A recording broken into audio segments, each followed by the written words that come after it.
Halloween movies, arguably one of the most important parts of Halloween as a holiday. But the other day I was thinking, which Halloween movie is the best? You guys already know how this goes. We have our tier list here. We went through a classic tier list system, S, A, B, C, and D. As always with any of these tier list or ranking videos, these are just my opinions, so feel free to disagree with me in the comment section down below. Before we get started though, we need to talk about what makes a Halloween movie. There's a lot of disagreement on this. Right now, if you were to look up a list of the best Halloween movies of all time, you're probably going to see a bunch of just generic horror movies. I think first and foremost, Halloween films are films that include Halloween in the story, or Halloween is some kind of an intrinsic part to the plot of the story. If not that, then the movie needs to have some kind of a cultural link or association with Halloween as a holiday. Usually this comes through years and years of watching these movies on Halloween. All that being said though, I am a huge fan of horror and I do love a good scare on Halloween, so I will be including a couple of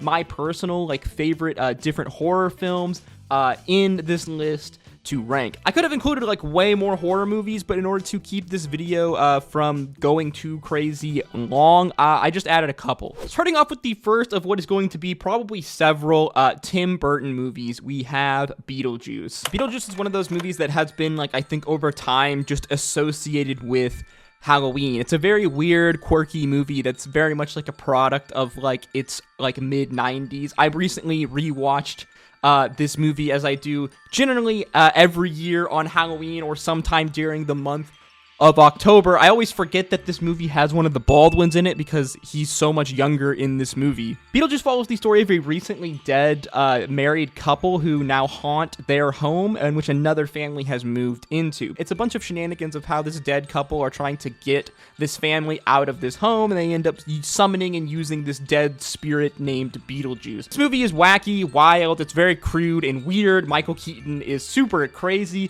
in this movie. It's a Tim Burton real weird fest. All that being said though, I think this movie is a classic. It's hilarious. It's not an amazing piece of art or as a piece of cinema, but it does have a very much a cult following, and I love it. I think it's very funny. The banana boat scene is absolutely hilarious.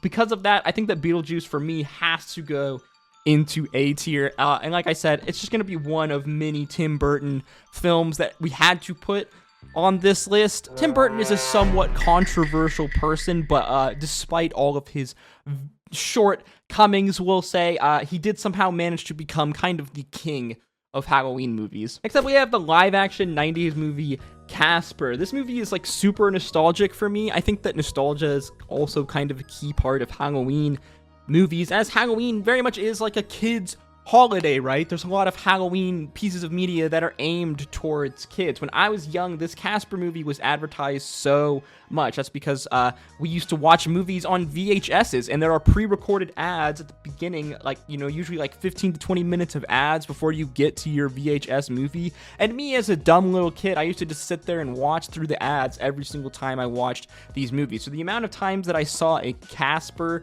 the Friendly Ghost ad, it was a ton. I remember being kind of scared of the ghosts when I was a kid, because they are this is a live action film after all, and they do make them look kind of spooky. For me, it's got to go in B. I think nostalgia carries it a lot. But as far as the Casper series goes, this is the classic Casper movie. Next up, Coraline, the first of many stop motion films here, but not a Tim Burton film. Coraline is an amazing movie. It came out a little later for me. It came out in 2009, so I was a little older to be watching Halloween movies, but even still, this movie is great. It's just really, really solid. It tells the story of Coraline and kind of the tension that she has with her family, and how she kind of goes to this other strange world, parallel dimension, where there's another strange family that adopt her. Stop motion in general is an awesome medium for these type of Halloween movies, because it's very easy to make creepy movement with stop motion. For whatever reason, stop motion is just really, really good in this kind of subtle creepy vibe. There's a lot of actually horrifying scenes in Coraline. It's surprisingly pretty scary for a children's movie. Even now, there's some scenes that are just very uncomfortable, but it's very good. For me, Coraline has to go I think into A tier. It might even go into S tier. Later on. We'll just have to wait and see. When all things are said and done, I will reorganize my tier list. We'll go through and double check to see where I want everything to be. Next up, another Tim Burton movie, another stop motion movie, Corpse Bride. This movie also super good. This is one of the movies that maybe gets a little memed because Tim Burton loves to reuse like the same actors over and over again, specifically Johnny Depp and Helen Bonham Carter, even though they have awesome chemistry with one another, and they just kind of fit the weird, kooky, creepy vibes that Tim Burton tries to do. I feel like you either like Tim Burton or you don't, even though I think that there are several Tim Burton movies. Usually it's his stop motion ones that I think even if you dislike Tim Burton, you can objectively be like, okay, yeah, like this is a good movie, or I see at least why people like it.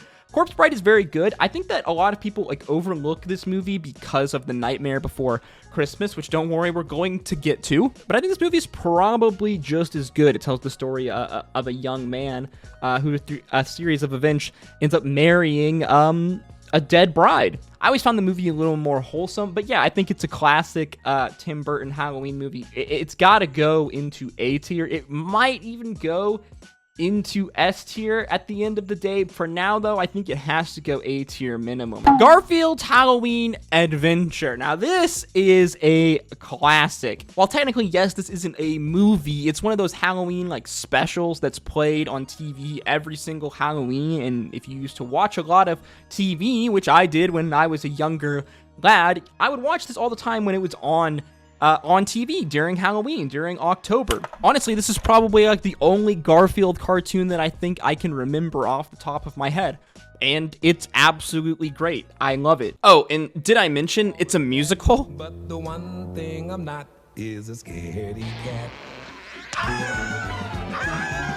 The one thing he's not is a scaredy cat. It's an A, man. It's a classic. It's a solid A. I mean, nostalgia carries this one hard, but like, I can't not put this into an A tier in my opinion. I just can't. Like, it's too good. The same can be said for the next one, The Great Pumpkin, Charlie Brown. I think this has to go into S tier, honestly. It's another like iconic Halloween like special, like a special little short film. I'm almost positive to this day that they still air The Great Pumpkin, Charlie Brown like on TV, like probably on like NBC or something. The Great Pumpkin, Charlie Brown like is iconic.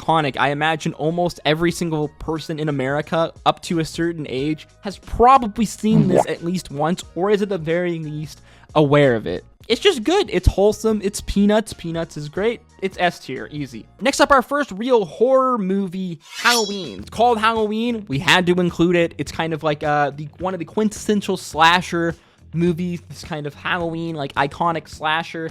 This movie set a lot of like the benchmarks for this type of like horror movie. A lot of the like kind of tricks that people use, a lot of the jump scares, a lot of these like iconic scenes from Halloween have been copied all across many other slasher type Halloween horror movies much later on. Yeah, it's iconic. What can I say? I'm gonna put it in B tier. As far as horror movies go, slashers aren't exactly my thing. I'm a huge horror fan, but I just don't like slashers, gory-esque movies that much. So yeah, solid B. I think it's like a must-watch in the month of October. Its name is Halloween. What can I say? Pretty good. Next up, we have another, in my opinion, absolutely iconic Halloween movie. If anything, I think this might be one of the most underrated Halloween movies ever, Monster House.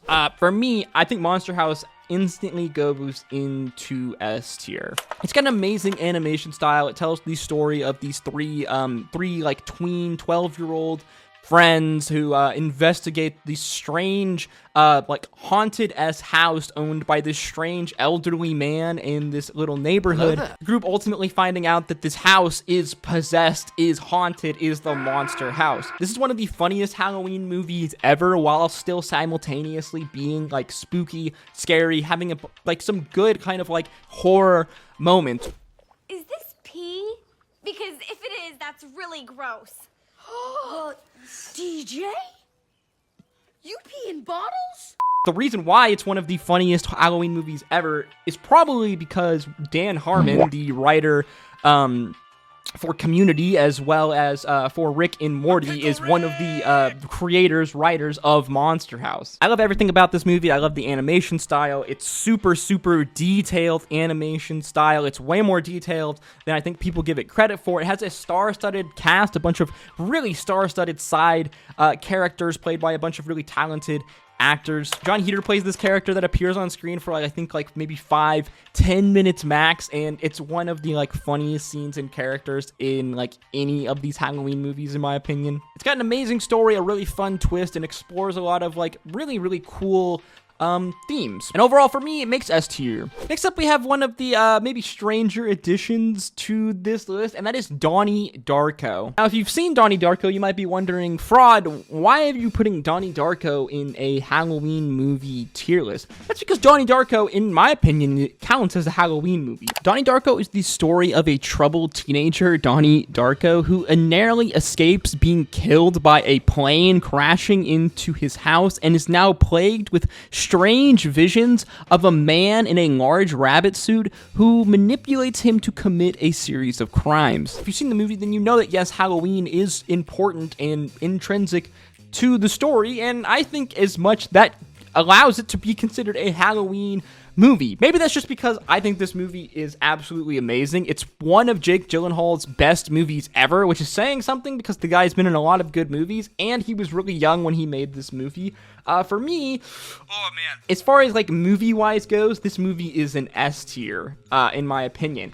Is it an S tier Halloween movie, though? I'm going to go with no. I think it's top A. I may be considering this a Halloween movie on a bit of a technicality. To me, I think this movie is amazing. It's one of my favorite movies ever of all time. And I do consider it a Halloween movie. I want to put it in S tier, but I think to be fair to the other maybe more Halloween-ish movies on this list, we're going to put it in A tier. Next up, we have Disney's Hocus Pocus. This is kind of a classic Halloween movie, especially if you're a 90s kid, an early 2000s kid. This movie was on TV all the time. I'm sure it's on TV still all the time. It's fun. It's lighthearted. It's all right. I think it's a Halloween classic. I think artistically, it's not that good. It's fun. It's lighthearted. It's not that good of a movie, but it's a fun Halloween movie. I think I'm gonna put it in C tier. That might be a little harsh, but I think the movie critic in me just can't look past a lot of the fact that this movie from a cinematic standpoint, it's just eh. Another Tim Burton movie, Sleepy Hollow. I actually don't even remember putting this movie on this list, but it's already here, so I guess we're gonna rank it. As far as Tim Burton movies goes, this one was eh. Once again, we have another, Johnny Depp. Again, in a Tim Burton movie. Sleepy Hollow is one of those classic, spooky stories. I don't know if it's a Brothers Grimm story. I probably should have looked that up beforehand, but I don't know. Obviously, Disney made their famous Sleepy Hollow, short, a long, long time ago. That's a really old one. Sleepy Hollow is a fun, interesting story. This was an interesting take on it. I think it's going to go in C. As far as Tim Burton kind of spooky Halloween, quirky movies go, it's on the lower end. Now, right now, you might be wondering, Fraud, what the fuck you really put Karate Kid on your Halloween movies tier list? Yes, I did. And once again, this may be a caveat, but if you've seen the original Karate Kid, you know that there is a Halloween scene in this movie. It's actually one of the most memorable scenes in Karate Kid. I think that a lot of people remember these Cobra Kai kids dressed up in these skeleton outfits. For me, this makes it into Halloween movie tier list because I enjoy this movie. I genuinely do watch this movie during October as a Halloween movie. I genuinely do. I don't care what you say. Call me crazy. Karate Kid gets to be in the Halloween movie tier list, and it's going in B tier. What? Next up, a cultural phenomenon, a cultural classic, the Rocky Horror Picture Show. This is one of those films, productions, performances, whatever you want to call it, because you can obviously go see Rocky Horror live in a theater that, through cultural significance has become associated with Halloween. I don't even know how to describe Rocky Horror to someone that hasn't seen it before. It's one of those things that you either get or you don't. It's absolutely ridiculous and insane, and that's the point. It's one of those movies that has a hardcore cult following. I've seen Rocky Horror live in a theater before, and it's a very fun, insane experience, and that really is Rocky Horror as a whole. It's one of those film experiences that you just don't need to, you just shouldn't ask a lot of questions. Just accept the insanity and just roll with it. Obviously, artistically, it's a very lacking movie, but it makes up for it in its absurdity and the fun that it has. I think because of that, Rocky Horror has to go into B tier for me. Next, we have Guillermo del Toro's adaptation of Scary Stories to Tell in the Dark. This was originally a book series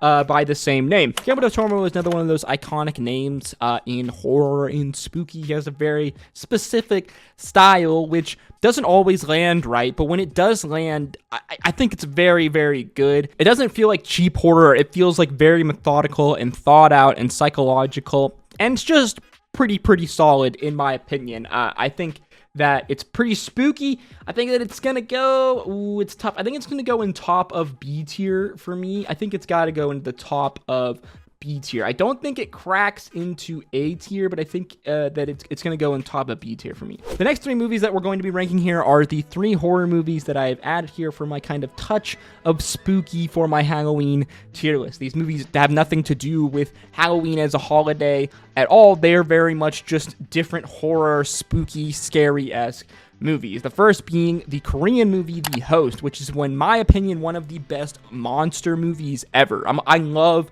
monster movies, the idea of a monster movie. I think The Host is one of the best monster movies ever. Monster movies are like classic for Halloween, in my opinion. Everyone loves a good monster movie. It's got to go into S tier. It's scary. It has an amazing story. The cinematography is great. It just hits all of the boxes. I highly recommend to go watch this. The only downside, I guess you could say, is that it's in Korean, so you have to watch it subtitled. If you don't mind watching subs, then yeah, go watch The Host. It's one of the best monster movies ever, in my opinion. Next up, we have one of my favorite horror movies of all time. It might be my favorite horror movie of all time. It Follows. It Follows is like the horror movie for the horror fans, for like the kind of pretentious, like maybe movie reviewer, movie lover. If you love like filmography and like the art of like filmmaking, then you will love and appreciate It Follows. As well, it's horrifyingly scary. It Follows tells the story of a group of people who have contracted a curse, essentially. The curse manifesting itself in a being, in a person that only I can see, that meticulously and relentlessly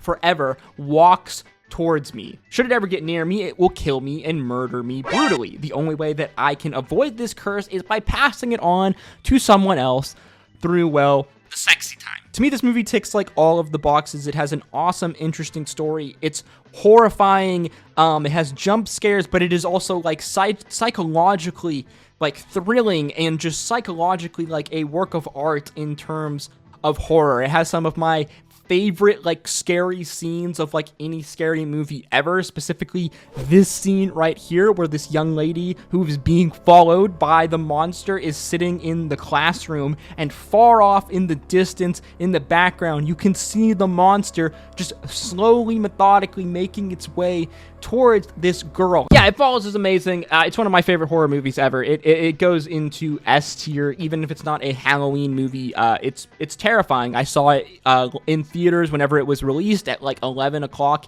at night. I came out of the theater and it was like midnight, 1 a.m., and I was absolutely terrified. To round it all off, we have another one of my favorite horror movies, The Witch. The Witch is like a really slow burn horror movie. It builds like a bunch of anticipation over the course of the entire movie. It's very unsettling. It tells the story of these like early colonial Americans who were very, very like religious, conservative, almost like Puritan-esque, and their encounters and dealings with like witches of this time. It's very Salem witch trials kind of esque type of a feel to the movie, and it tells the story of this one family and how they kind of are like ripped apart almost by like the threats and the worries of a witch, of one of their children potentially becoming a witch. We have found the witch, may we burn her? This movie is great. It's super dark and unsettling. It's one of those movies that's like for some of the scenes are like really hard for me to watch because that horror anticipation, just this unnerving feeling is just like ever lingering within this film. And it's very, very good. It's very unsettling. Where will we rank it though? As much as I want to put it into S tier, I think I'm going to put it into A tier. While it is one of my favorite horror movies, I think it's only fair if we put it into A tier. We've had enough bias placements already. Coming down to the last stretch, we have a Tim Burton classic, a stop motion classic, Frankenweenie. Frankenweenie is classic Tim Burton stop motion. It does all of the things that the Tim Burton stop motion films do well. It does all of the things that Nightmare Before Christmas does well. But in a lot of ways better. It tells the story of Frankenstein, but in a new kind of twist way with this super cute, adorable dog. I love this movie. I love this type of movie, and I love pet movies. I'm a sucker for a cute little doggo or a cute little main character pet. For me, this movie easily goes into S tier. It's just really, really good. And between it and our next edition, The Nightmare Before Christmas, it's hard to know which Tim Burton movie I think is the best movie or which Halloween movie is the best movie of all time. The Night Before Christmas is like classic Halloween. I rewatched it literally the other day, and it's still just as good as I remember it. A lot of people, I think, say that this movie is overhyped, or people, it's like nostalgia glasses why we think that it's good, whether it's like Blink-182's song, or just the fact that this movie inspired like an emo scene, like scene kids everywhere. Like, even through all of this, the fact that like Jack and Sally have become like, like the poster child for like the emo, like punk kid romance everywhere. It's also still surprisingly creepy and unsettling. Stop motion is really, really good at doing these types of scenes, these types of just strange, like unsettling scenes. And even to this day, I think that The Night Before Christmas is spooky. It is wholesome. It is classic Tim Burton. The movie has to go into S tier. I think it's like the quintessential Halloween movie. I guess the question is, when it's all said and done, where will it go in S tier? Okay, after further deliberation, here is our finalized tier list. S tier in order, we have a Monster House. Again, I do think that this is probably the most underrated Halloween film, especially like animated children's Halloween film ever. It's very, very good. Frankenweenie, The Nightmare Before Christmas, The Great Pumpkin, Charlie Brown, It Follows, and The Host. Next in A tier, we have Donnie Darko, Coraline, Beetlejuice, Corpse Bride, and the Garfield Halloween Adventure. Next up in B tier, we have Casper the live action, Guillermo del Toro's Spooky Stories to Tell in the Dark, The Witch, the Rocky Horror Picture Show, Halloween the Slasher Movie, and The Karate Kid. Followed up with in C tier, Hocus Pocus, and finally in D tier, Sleepy Hollow. That being said though, this is just my list and my opinion, so if there is a movie that you think is a Halloween movie that you think should have made it onto this list, let me know in the comment section down below. As always guys, if you enjoyed the video, learned something new, make sure you like, comment, and subscribe. I hope to see you in the next one. Drink your water, love your mother. Until next time, stay safe out there. Peace, love, Adu.